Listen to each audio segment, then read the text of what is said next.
when this concept came up to play, and I had all the bottling companies come and all those interested in wanting to see this bill fail and not wanting this bill to go through because, you know, they were afraid of having to pay out so much money for containers that didn't even belong to them, because a lot of the beverage containers are bought on base.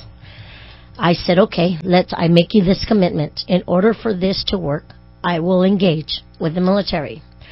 We've sent letters since back in the 27th Guam legislature. And believe it or not, Travis, one of the main points, and I've said this before on the radio, especially with K57, I've been on the radio more than 5 times talking about this bill. About the different bills, right. And I said that the military didn't want to engage because at that time Guam is not considered a domestic destination. It's considered a international destination. There was a point, at one point they talked about how because of the way items come in or merchandise comes in for the military, it's a completely different process, and the merchandise is not even bought in Guam. Mm-hmm. So our congresswoman, again, you know, she tried to work hard in getting the distributorships on Guam to be able to work closely with the military bases. That came to full fruition, and then there was a hurdle, and it was repealed and taken back. I have written, I have talked to previous admirals, I have talked to previous generals, I have talked to the military from here in Guam all the way back to Uncle Sam, the mainland. And just recently, with the visit of Nancy Sutley and the folks with US EPA in reference to the draft EIS statement, I brought up the concern about how we continue to have this disparity between what happens in base and what happens outside the base. And more importantly so, I was not afraid to bring up anything that really concerns us. And, you know, sure, I said trash. Being everything. Yeah. You know what? I heard the statement, one Guam, green Guam. I didn't make that up. I believe that was President Obama. Sure. President Barack Obama.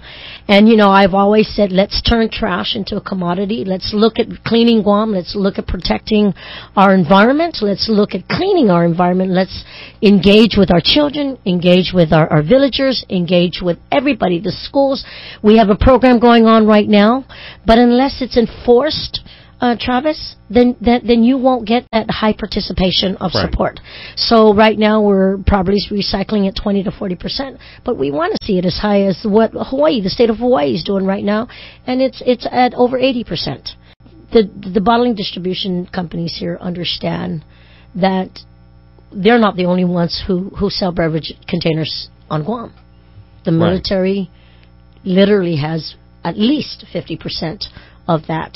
And I made a commitment to the community at large. But yet there seems to be this technicality on Guam being situated as a domestic destination versus an international destination, and what can be applied and not applied on the bases. And I'm saying that's not fair, because I've also brought up the fact that when you look at the military flyers, when they sell beverage containers, they always say, and deposits as required.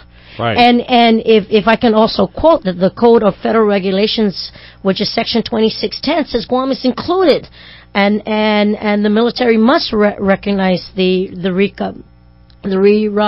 RCRA regulations as it applies to Guam. And yet, because it happens back in a lot of the states, especially all the bottle bill states, and the military has to comply, what makes Guam any different?